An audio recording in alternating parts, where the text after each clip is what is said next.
Hey, everybody. Welcome. Let's see who all is here. Gina's here from New York, Linda from New York, Lee, hi from Indiana, Joyce is here from Mesa, Lynn, Wisconsin, our neighbors. Lori is from Southeast Arizona. That would be Tucson, right? Tucson is Southeast, right? Yeah, I thought so. Lee is here from Lee's here twice from Indiana. Hello, my friend Regina. Oh, she is here all the way from North Georgia. Anne is here from Providence Forge, Virginia. Ruth Ellen, hi, so nice to see you again. Linda, my fellow Michigander, is here. Oh, Ken is getting a hi from Linda, too.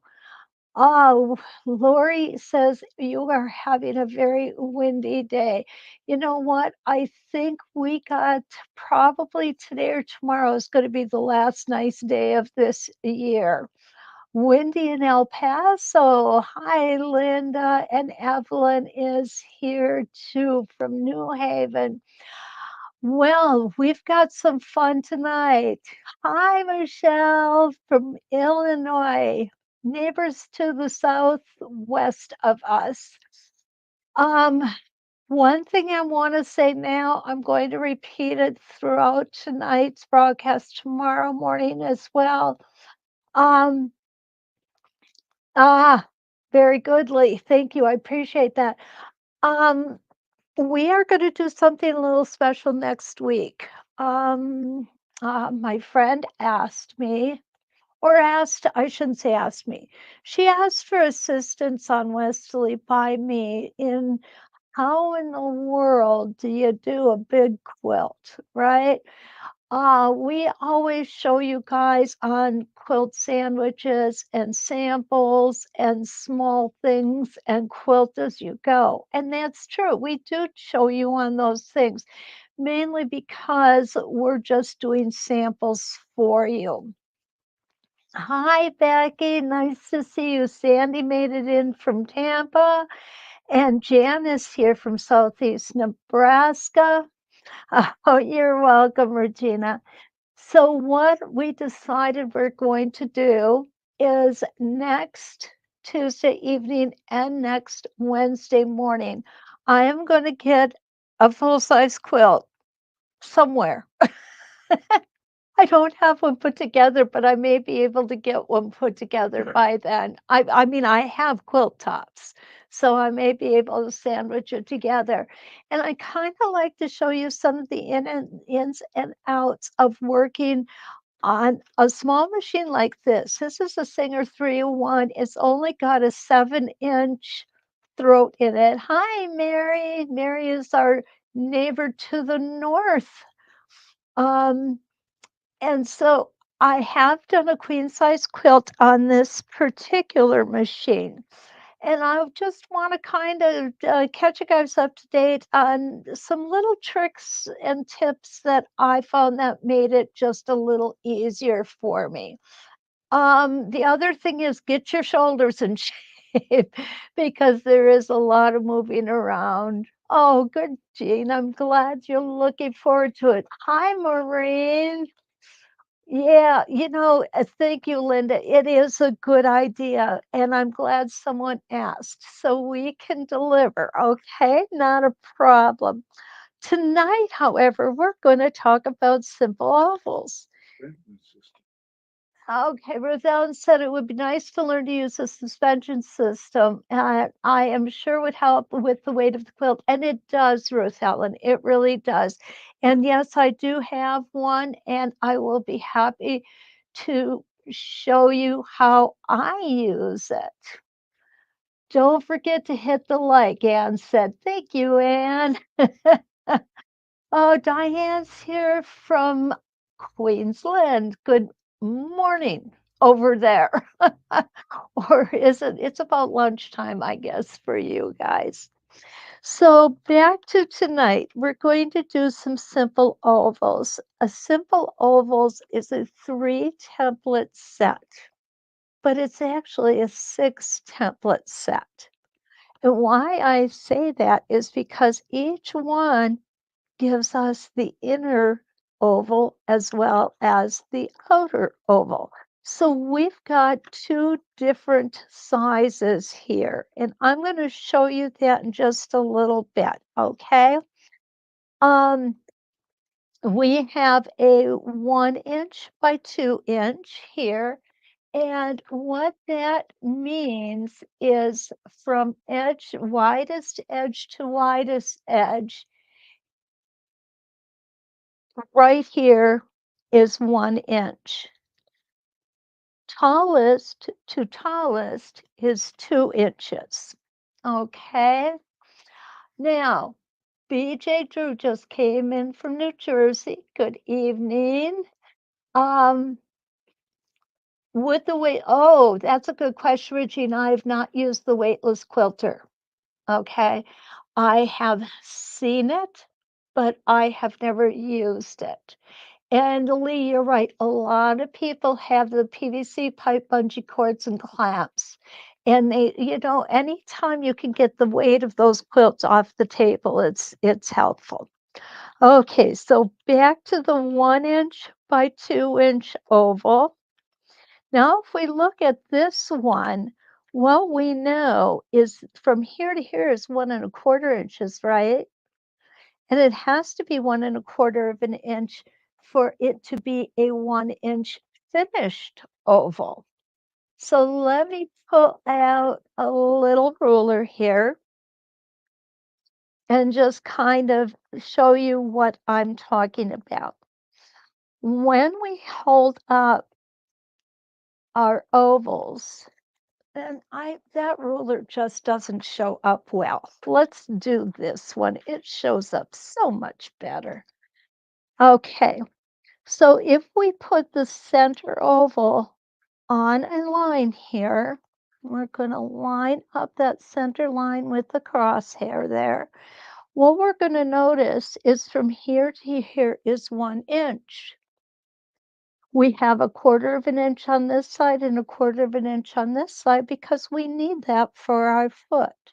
So the cutout is going to be a total of 1.5 inches. And if I bring it over like this, you'll see here's the beginning, here's the end. So if we add 1/4 of an inch here and 1/4 of an inch here, what we're going to get is 2 inches wide.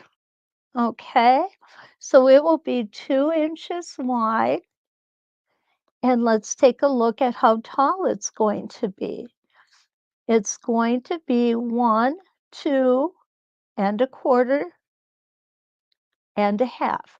So it's going to be 2.5 inches tall by 2 inches wide. Okay, so it does give you twice the bang for your buck.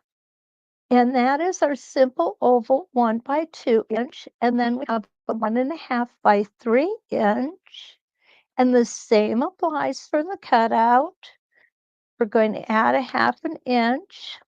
And I'm just going to move these out of the way here a little bit. And then we have the 2 inch by 4 inch simple oval, 2 inches and 4 inches up and down. And again, this insert will work the same way. So some of you have probably seen this design that I want to show you first. And the design is going to be a design that we would use maybe for a sashing or for a border. Hi, Di. Nice to see you. Deb is here. Willie, hi. So nice to see you. Donna's here. Okay. Linda, yeah, we're going to talk about puddling. I know it's kind of a weird thing to do. Hi, Kathy, and Patricia's here. And Robert is here from Ohio. Wouldn't it be great if all templates came with the cutouts? Oh, die. I like your thinking. Most definitely. We could really make some cool designs if we did that. So, this design that I'm going to show you is basically this design that we did with our simple circles, only this time we're going to do it with ovals and just make it a little taller. Okay. Hi, Jenny. Hi, Linda, another Michigander. So nice to see you guys. Let's see that Linda Lee, I mean, Leela's comment about her hubby made. Yeah, I did. He made a suspension system with bungee cords and clamps PVC pipe. and PVC pipe. Yep. And those are nice.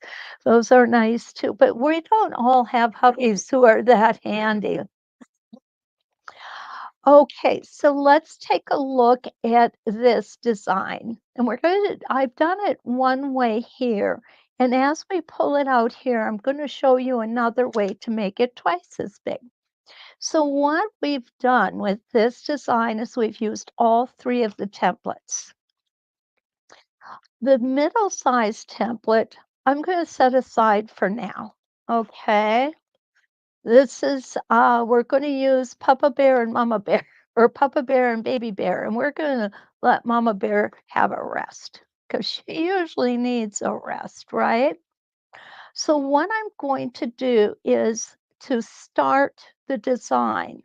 I am going to put one of the large templates, one of the small templates, one of the large templates, and so next we're going to put one of the small templates. And we are going to line them up in a row. I'm going to go ahead and turn this around because I want y'all to see really well. This was a large one, so we're going to come down here and it looks like my thread might have pulled out a little bit. No worries. I'm going to go ahead and just put that back in there. And I'm just going to finish stitching it down to the center line. And I can use this just to keep me on the straight and narrow here. There we go. And I will turn you this way because it is so much easier for you to see, okay? Here we go. Whoops. Okay, I didn't do such a good trimming job there. I had one of those days today where nothing worked out for me. So I can see this going south fast.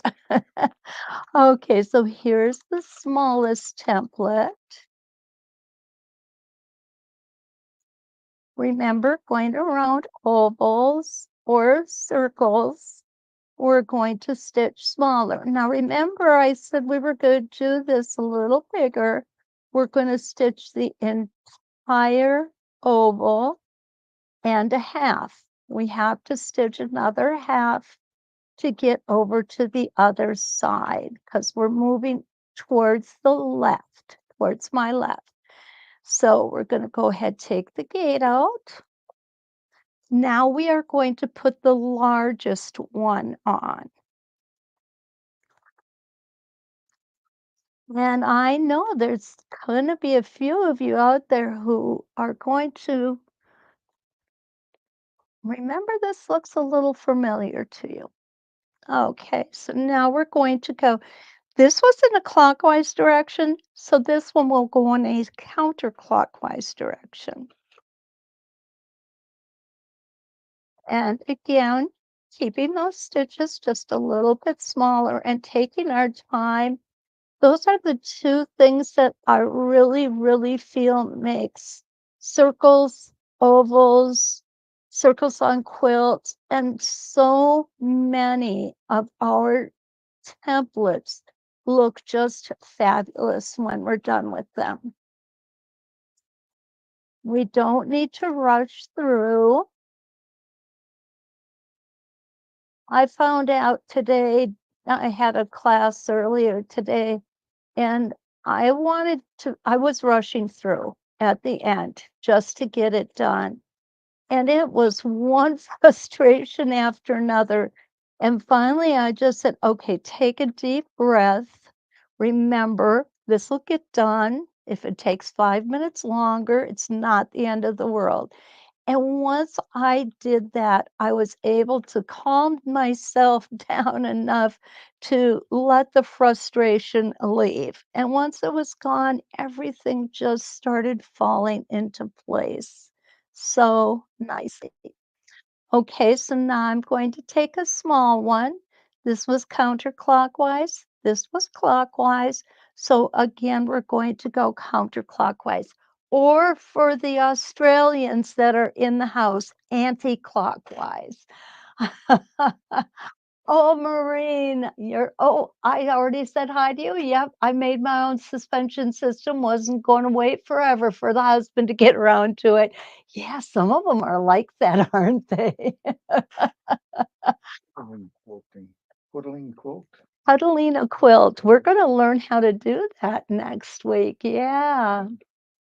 Oh, Becky said she makes a great border. Never thought of doing this. Yeah, this is what I really like about it. Yep. Okay, Joyce, awesome to hear that you've been practicing with the sampler set. There's so much we could do with that. And Judy is here from Greenleaf, Wisconsin. Kathy's going through her scrap bins and she realizes she has a serious problem. Hmm, should we ask what that problem is, Kathy? Or should we just let our imaginations run wild? Oh, Grady. Jan says, Kathy, Iron Mountain is only 703 miles away. I could still make the featherweight auction on Saturday.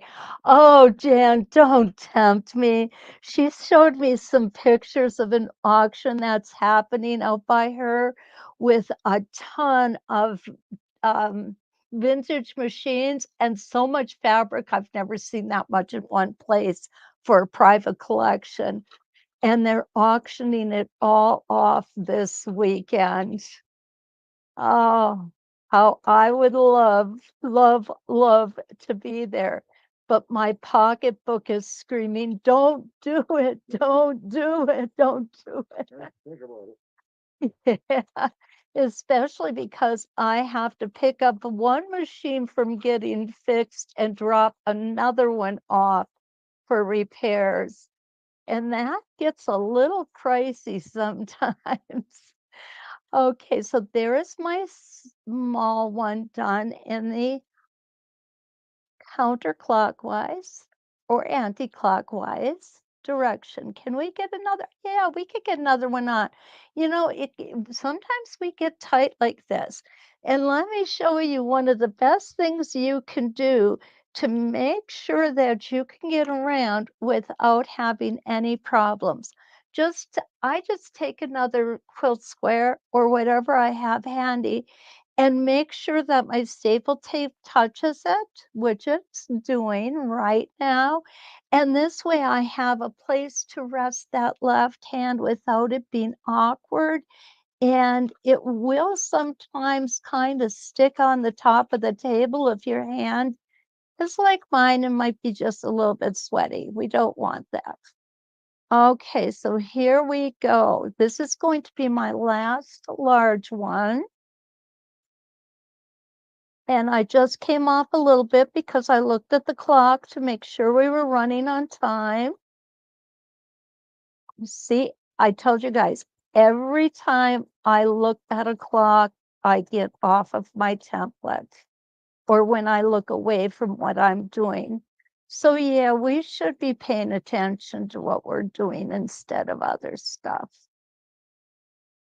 Okay, so there we go. Now, if I wanted to, that would be easy to pull out. Okay. So what I'm going to do now is I am going to go ahead and break thread. Now, if you wanted to, you could use this as an edge to edge pattern and it would work really nicely. What I would do is just on my next row, I would make the large oval come up and meet the small oval. I'll show you how I would do that, okay? So this is our row 1. Now we're going to put our second row in there, but we need to make a mark first. And going to be here, and it's going to be here. Okay, this mark is 1 inch in because this oval is 2 inches wide. This mark is a really bad half inch. There we go. That's a better half inch because this oval is 1 inch wide. And what I'm going to do next is I'm going to line up the center of my vertical center here, and I'm going to pull my thread up, and you'll see it's quite a ways away, but it's supposed to be.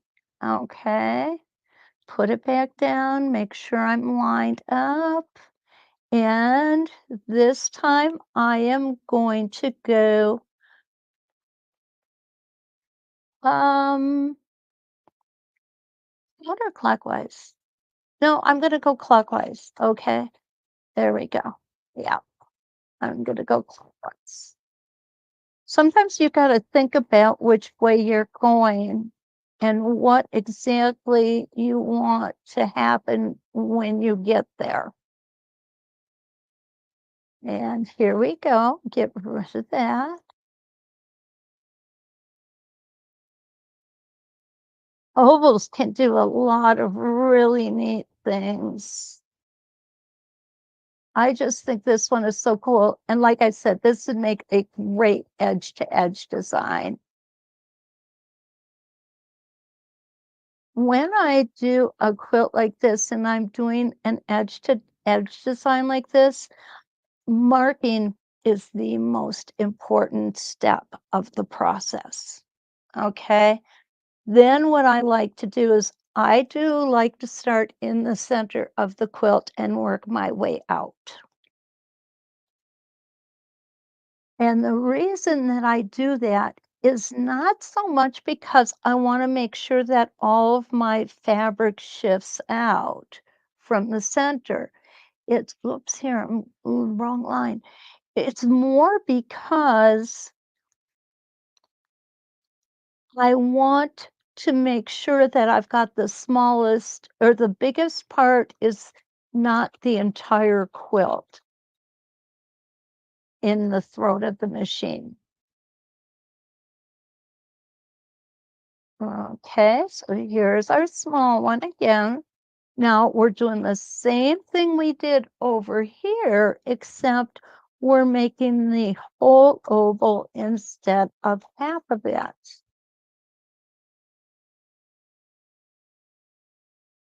And boy, I envy you all who have the needle guides instead of the games. Wow. Okay, so once you get these first two, you really shouldn't have to line up every single oval. Things should fall into place. Okay, so this is a counterclockwise.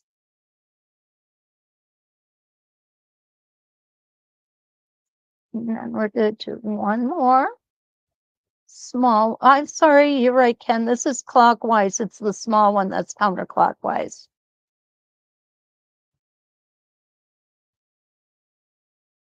They keep him around for a reason. See?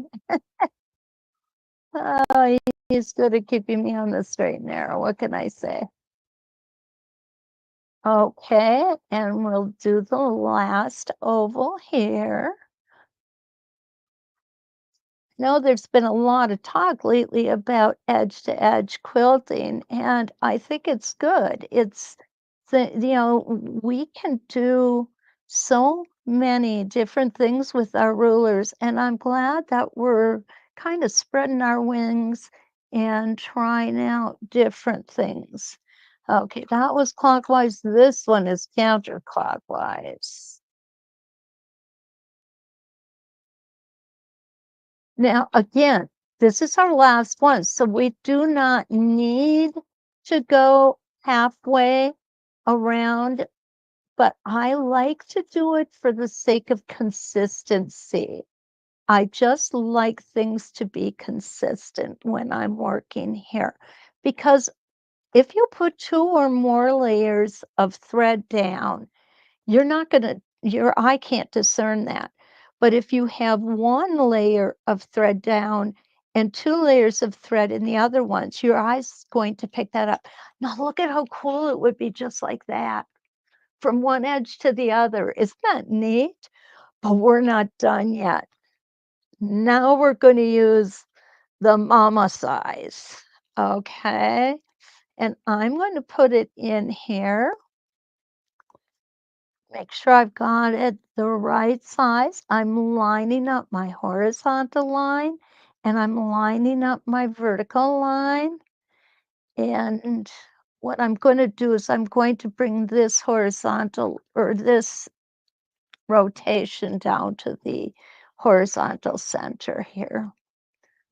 Somehow or another, it got pulled out a little bit. That's okay though. There we go. I I just realized today that it is the end of October already.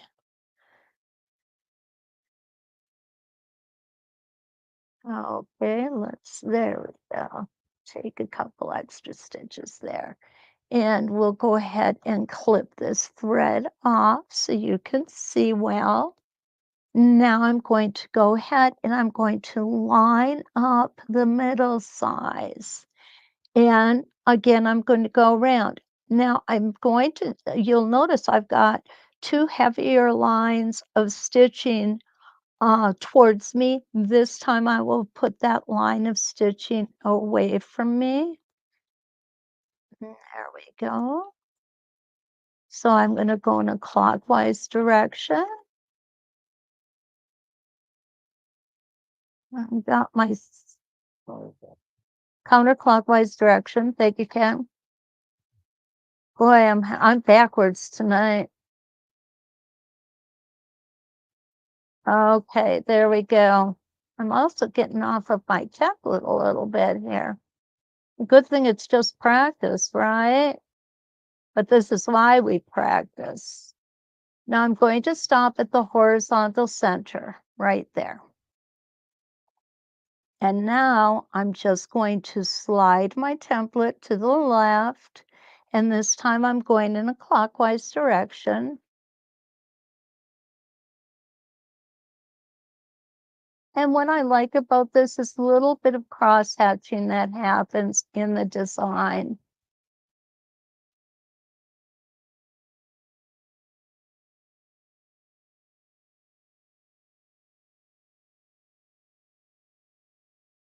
There we go. We're going to come up and we're going to stop here on that horizontal center. Just slide our template down.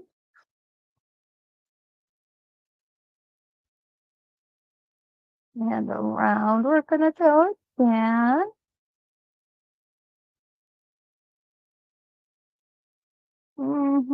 I got it a little off that time. That's okay.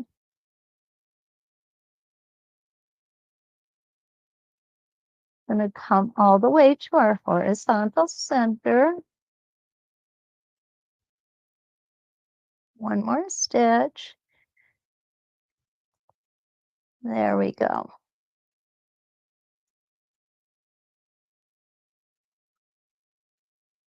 Oh, I want to go this way.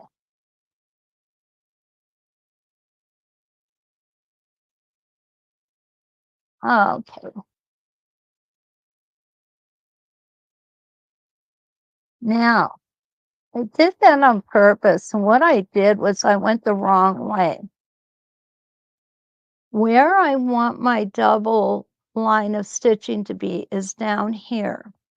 It's not a problem though, because it doesn't matter which side you travel back on. It's going to work the same as long as you do not move the templates. And there we go. Warren Wagner wants to know, when you double stitch, does it pull your fabric in more than just a single? Oh, that's a really good question, Maureen. My thought on that is that everything tells me it should, because we do end up getting drawn in for every stitch we put in. But I have really never tried to prove it. So, what might be a good idea is to take a scrap sandwich like this, just draw or just go ahead and stitch several of the circles or ovals, and then come over here and stitch double on every one. And you'll know by measuring from one edge to the other how much draw that you have. Joyce Clinker makes a good point. Okay, Joyce said, and we're going to show everybody. Joyce said she was having difficulty making designs come out nicely until she heard you say, don't push the foot into the template and don't push the template into the foot. Suddenly it was so much easier to do. Joyce, you just made my heart smile. I really appreciate that, because I do say that so often, and it is something that we all do. I even occasionally still find myself doing it if I'm in a spot and wanted to go further over. You know what? Pushing it into that template is not going to make it go any further. So yeah, it's one of those things that it's just helpful to not do that. Yeah. Okay. Oh, Jeannie's here from Erie, PA. Lorna is here too. She's late and watching later. Nancy's here from Victoria, Australia. Okay. Oh, Kathy, you know what? Kathy says, go crazy. Jen waiting. Go crazy envisioning scraps and yardage gone totally too much overboard. I will never live long enough to make a dent. Kathy, I'm right there with you. I trust me, I am. Jan. And Jan says, again, why did you do the mama oval last? Could you have not just done them in order? Good question, Jan. Well, Linda Vance, how are you? My goodness, it's been way too long since we've seen you. Okay, the reason that I did it in that order was because it helped me to make sure that I was making this cross hatching properly. It's a lot easier to go a large and a small, a large and a small, than it is to do the large, the medium, the small, and then move over. Okay. So could you do it the other way? Yeah, you could. I just I found, Jan, it was just easier for me. If it works easier for you to do the other way, please, by all means, go for it. You know, I'm not one to say it's my way or the highway. Kathy Lisa, Kathy's not alone, and she's not at all. Brenda, fellow Michigander, welcome. Okay, so now that we've seen that, what I'm going to do is I'm going to just do one quick row here of, what actually I'm going to do it on this one. I've got more fabric here. What I'm going to do is I'm going to show you how we can nest them to make a really pretty edge to edge design. Okay, so what we're going to do is we're going to do the large one. a small one, a large one, and a small one, and I need to make sure that I've drawn this out correctly.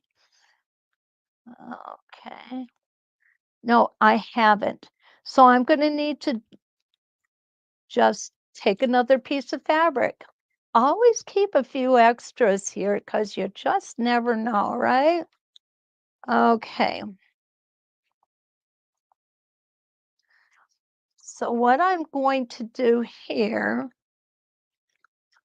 is I'm going to make some marks. Going to be easy marks. You know, I've broken this pencil at least 3 times tonight already. Okay, so let's go ahead and start here. And this is just an arbitrary place. It's nothing special about it. It's just to show you guys. Okay, so here's my halfway. This is going to be 4 inches tall. So we want to go ahead and mark out that 4 inch height. And I'm going to mark out the 4 inch height with dashes. Okay, there we go.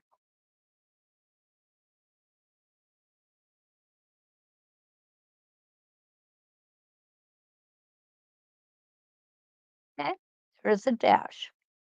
Now the other one is going to be 2 inches high. That's the small one. All I have to do, there she is. Okay. Now this is going to be 2 inches high. So we're going to come down 1 inch. And I'm going to make these in the long dashes. What's really kind of cool is if you're using the light color fabric, you can use your friction pans and make them all color coded. That would be kind of cool. Okay, so what we're going to do is we're going to pull our thread up. I'm not going to make my vertical marks yet. I don't have to. Notice I'm starting at the left even though I'm going to be working toward the right. And the reason that I'm going to be doing that is because, again, I want to keep that one side or the other with the double stitching. Okay,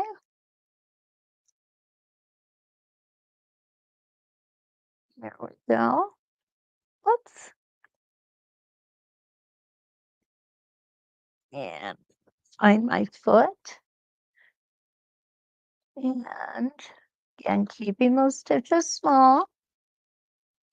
Don't push against the template and don't push the template against the foot. We know that's good information. Okay, I just came off the template because my hands are kind of cattywampus around this camera. So I'm going to try and move them to a more comfortable spot. There we go.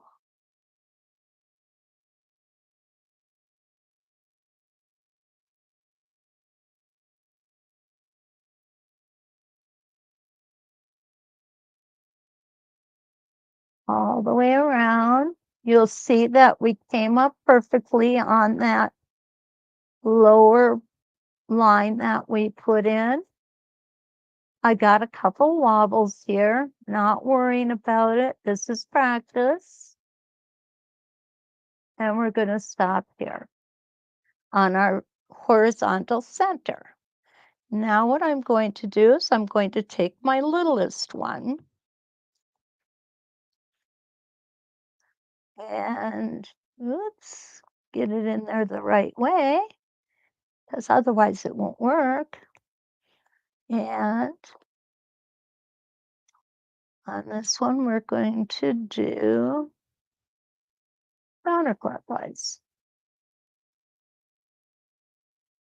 And again, this lined up perfectly on that horizontal line we put in I have to keep adjusting this foot. Okay. Good. Oh, yeah, that's much better. And we're gonna come around and stop. There we go. Now we're gonna put the big one back on.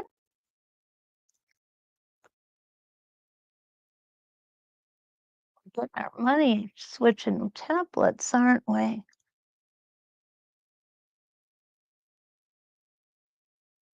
Keeping those stitches nice and even and a little on the shorter side.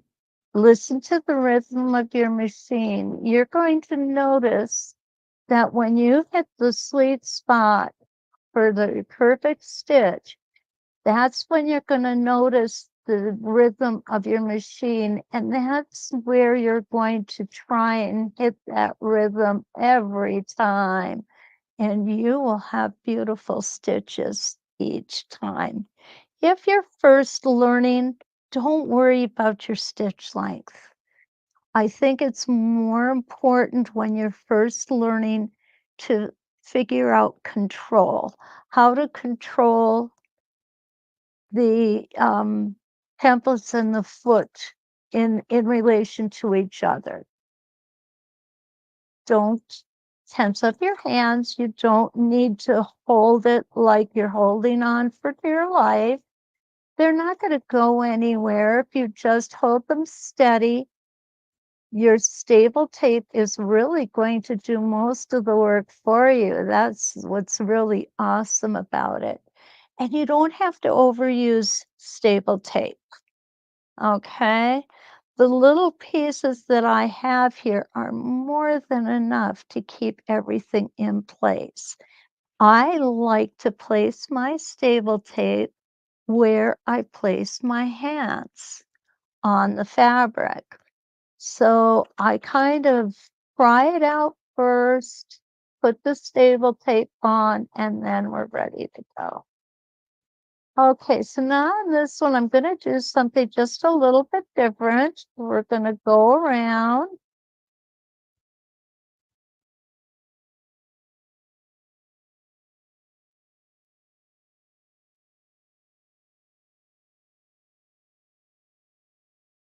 and I've not tried this before.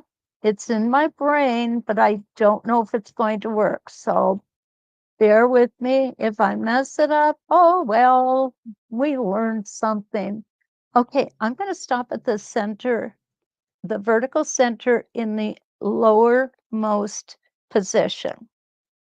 Now what I'm going to do is I am going to put on my small, my 1 inch by 2 inch oval, making sure that it's lined up. I'm going to come around like this.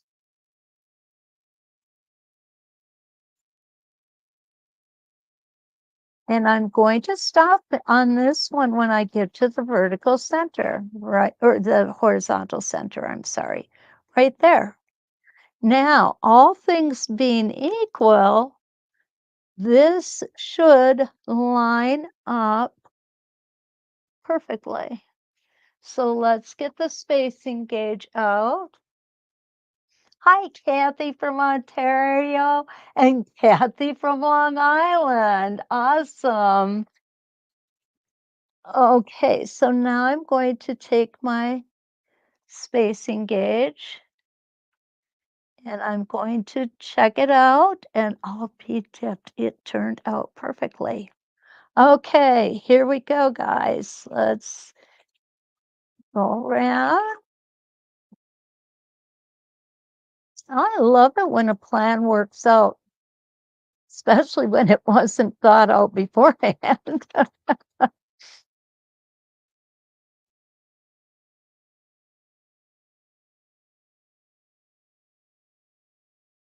Okay, we're gonna come around and we're going to stop at the horizontal center.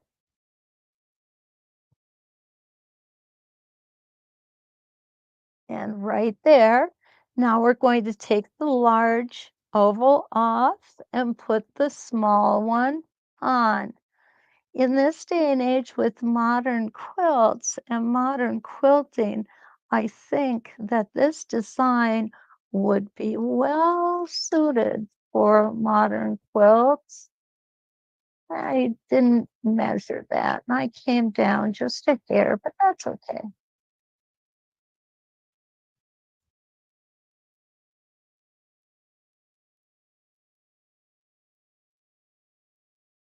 Okay, now I'm going to switch back to the big one.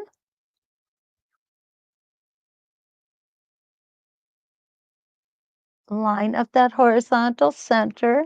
This time I am going to use my spacing gauge. And there it is. Perfect. And here we go.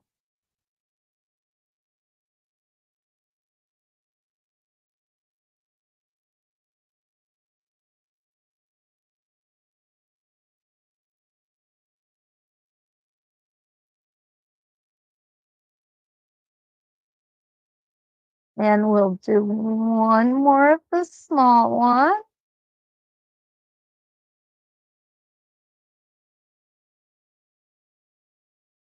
And right there. And then we will have a very nice edge to edge design that will look at how fast it's getting stitched in here too. It's really going quickly.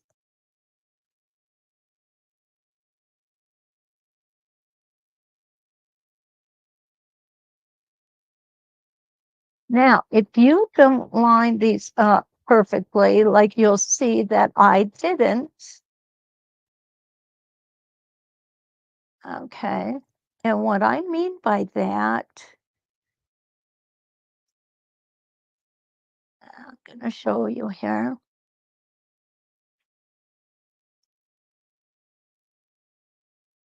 So what I mean by that is you'll see that these didn't exactly touch here, okay? They are a little, just a little bit off. Don't worry about that. Okay, and the reason you don't have to worry about that is it's never going to show once it's washed. Okay. Now, you could, if you were so inclined, and I think if this was my quilt that I was giving somebody, I probably would be so inclined. After I get this first row done, I would come in and then I would go ahead and set up a grid. And I mean that I would come through and do a vertical center right along here. And from here, you could go down, oops, you could go down 1 inch from the long or the big oval and put a horizontal line in. So by making that grid, and let me see how big that grid would be total. So it would be a 2 inch grid, 2 inches wide and 3 inches tall. And that would help you line everything up exactly the way you need it. So there is it's a simple design. It really is. Don't get me wrong. It's not elaborate. It's not craziness. Hi, Sue from Texas. But it's just it's not going to take away from your piecing. What I call designs like this are designs that we use when we want the piecing to be the star of the quilt, and sometimes that's what we want. Other times we want the ruler work to be the star of the quilt, and that's fine. That's when we're going to get just a little bit more intra,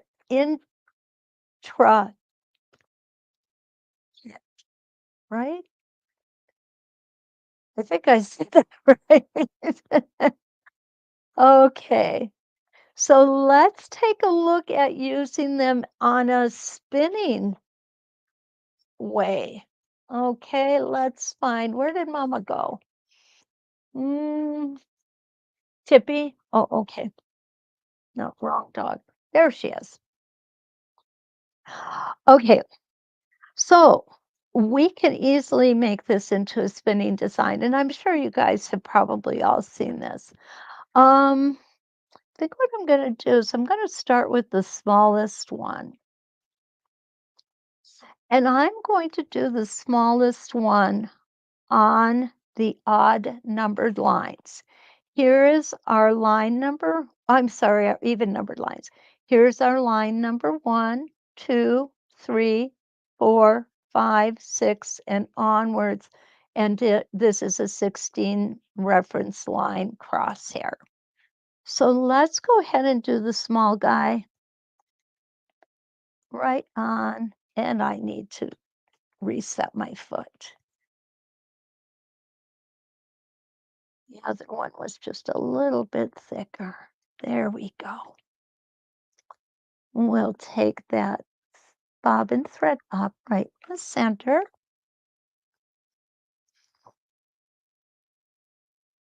We'll just probably do half of this. Okay.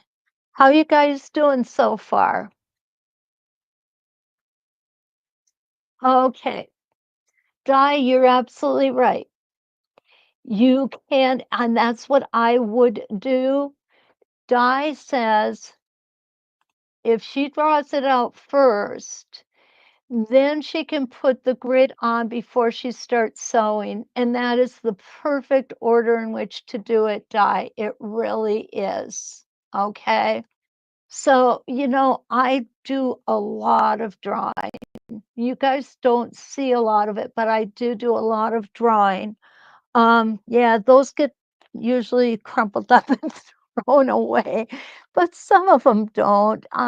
If I come up with something that I feel as though I'm likely not to remember how I did it, I will go ahead and I will fold up the paper and put it in the sleeve with the templates.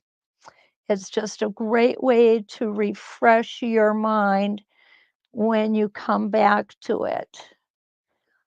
Okay, so here's number 1, and we are doing this on reference line number 2. Just going to come out back in.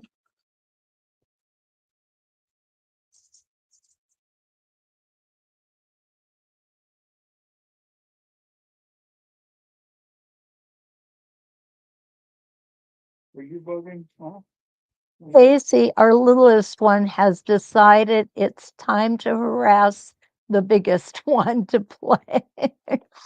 Wow. Come on, Tippy. Yeah, he really gets her going too. He says, "Okay, I've had enough of behaving here." And your doggy sounds like a good puppy. Good puppy. Okay. Now, remember next week, just this is for you, Ken, we're not going to pull a template out for next week. Because what we're going to do next week is we're going to talk about and do some examples on how we make a full-size quilt inside with our rulers. Yeah. Okay. How we use our suspension system to help us keep the weight off of the table. How we make sure that we puddle our fabric instead of trying to keep it. It's kinda like I heard this one time and I laughed at it. I gotta say, this is true, honestly. Somebody said, "Well, have you ever tried to shove a log through the, throat of a sewing machine?" And I went, "There's a lot of truth to that. To roll your quilt and put it through here, that's hard work." So and I don't even remember who it was that said it, and ever since ever since I heard that, then I started puddling my quilts, and it sure makes life a lot easier. But you have to remember, get up, give yourself breaks. Give yourself a lot of breaks. It's hard on the shoulders, it really is. So you want to, don't start doing a full-size quilt if you have to have it done tomorrow. tomorrow or for the weekend, okay? Give yourself some grace and some time to do it because it does take time, and you wanna do the best job you can on it. That's why I always joke I'm the slowest guy in the house, really. You know what? It's okay. I'm fine with it.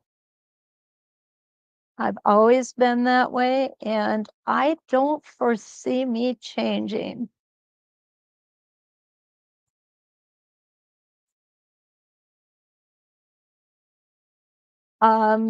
Just a note that Quilt Festival is coming up. I think it starts tomorrow or Thursday down in Houston.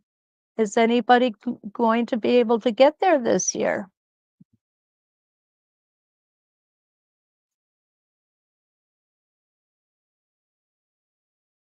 I know that So Steady will be there. Okay, whoops. And believe us, if I tried that logging way, it's awful. Yeah, it is, isn't it, Lee? Okay. Oh, I'm just gonna go ahead and take this out because I want you to see the whole thing because it looks like an atom. Oh, at least that's what I think.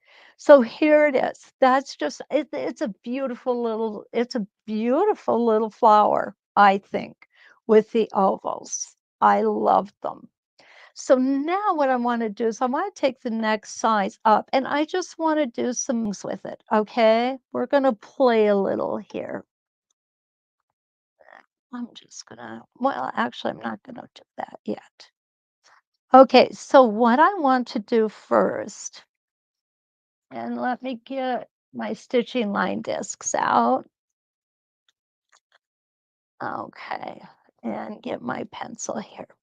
So what I want to do first is I want to see if I can come from this reference line to this reference line with an oval, okay?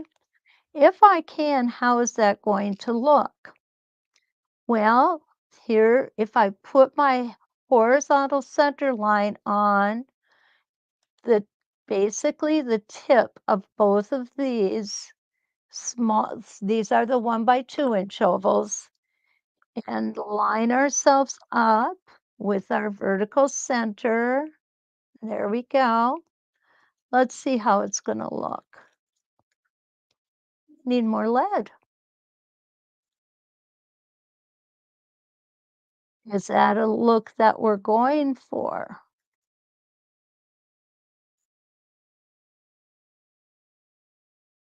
Yeah, I like that. Let's go ahead and do a couple of those and see how we did. Okay. Get that out the way. Yeah, I really like that. And I'm thinking we could embellish that a little bit too.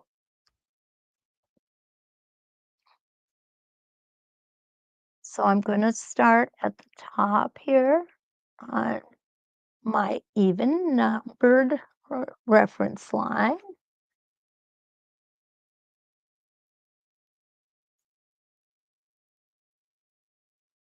And then I'm going to go ahead and put my template on.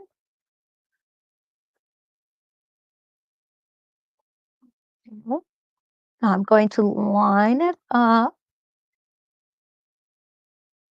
with my vertical line on the vertical center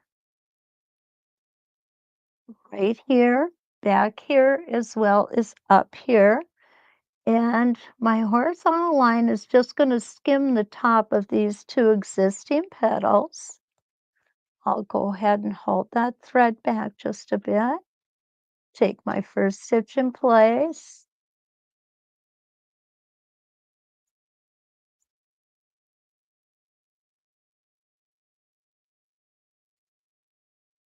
And we should end up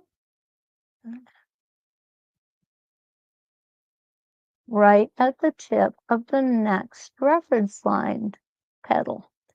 And there we go. That's exactly where we ended up. Let me go ahead and cut this thread and let's do a couple more, okay? Oh, before we move on to do a couple more though, let's go ahead and do some embellishment in here. You guys know my favorite embellishment, right? Tip the template. Tip the template. And I'm going to come all the way over to the edge. Someone wants to know if you wanted to echo, would you use the inside cutout? Good question. Let's go ahead and try it out. Okay. So to do the echo, I'm going to make a clean one right here first. There we go. And get my spacing gauge out. Perfect.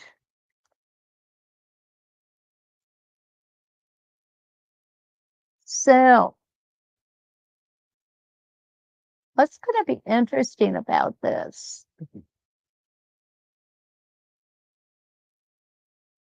If we want to echo, what we would not use is the cutout from the template we just made this half oval with. Reason being is you'll see that it's too big, right? But you could, well, you know what you could do is you could hold it down here and you could get this shape out of it. But that's not a true echo. That looks like live long and prosper. But what we could do, mm, and I'm not sure that would work either. This is the small size. And I was thinking that small size just might work, but it doesn't. So let's try to do the outside or use the inside of the next size to echo. And we're going to make this echo larger. And in order to do that, we actually need to travel on the rotation prior. We're going to come up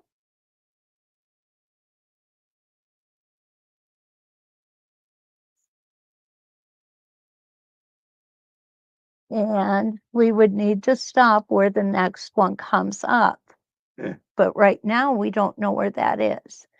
So it probably would be easier to get all of these in first and then echo it. Charlene says big quilt equals quilt by checkbook. Yep. um, so yeah, you know what? The echo. Well, Janice, hi, I didn't see you come in. Very late from Mount Vernon, Washington. That's okay.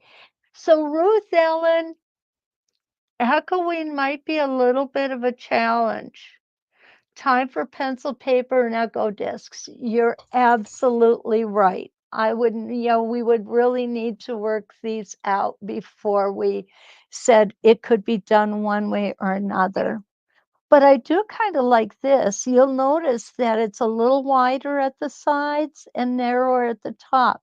I think that's quite interesting, actually. It's really interesting. So let's talk about doing an outside, okay? And what I'm going to do is I'm going to get a little bit of stable tape out here because what we want is we definitely want to be sure that I've got a scissors around here somewhere. There they are.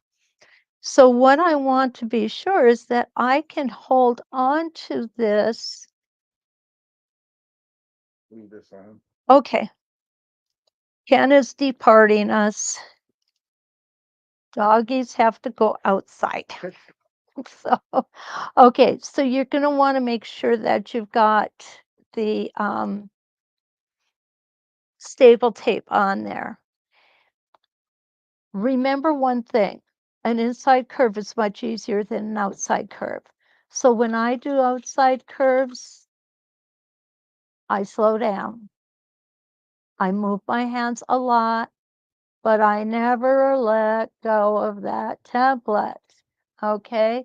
Even when I'm changing hands, you see how I keep a couple hands on that template at almost all time.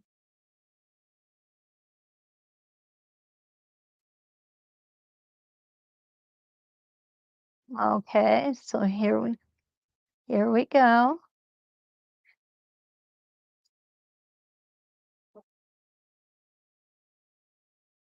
All the way around.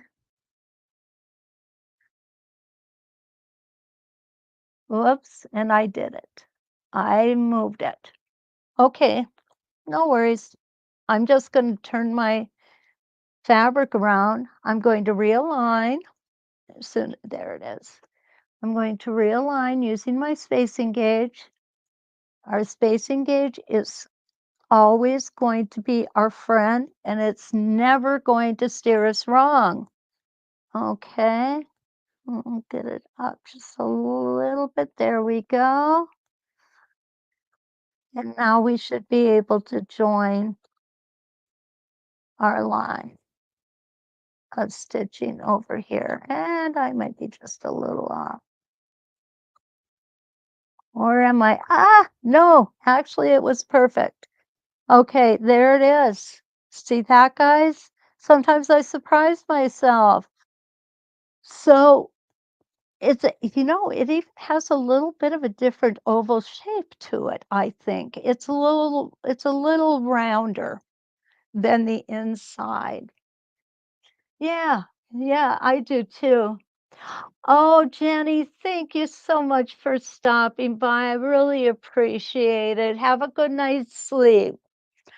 And it is a fat ovally. Kind of looks like my stomach. Whoops.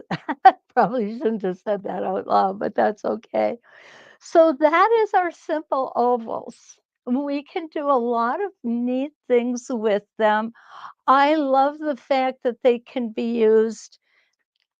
This would be an awesome border that would go along nicely with this edge to edge design. I really think that would be cool. I like that. It's a great modern look, modern quilt look. So that's what I have for you guys tonight. I could sit here and play with it for a couple hours with you, and I would like to do that, but unfortunately, I need to get some sleep so I can do this again tomorrow morning. And tomorrow morning, we are going to meet back here at 8 a.m. Central Time. 6 a.m. Pacific Time, 7 a.m. Mountain Time, and 9 a.m. Eastern Time. That's what it is I'm looking for. Hi, Suzanne. I didn't see you sneak in, did I? So, anyway, tomorrow we are going to be working with Donna McCulley Quilting wishbones. I know. I thought it was kind of I thought to myself, "How can you make wishbones into a quilting design?" She did it. Donna could do a lot of things. She really did do a lot of things, and I miss her talent very much. So if you happen to be around in the morning, come on over and meet us again next Tuesday and next Wednesday, both. Wednesday morning too. We are going to work on a full-size quilt. We're going to talk about placement, talk about um, suspension system, talk about how to move around, hopefully without getting any puckers or anything.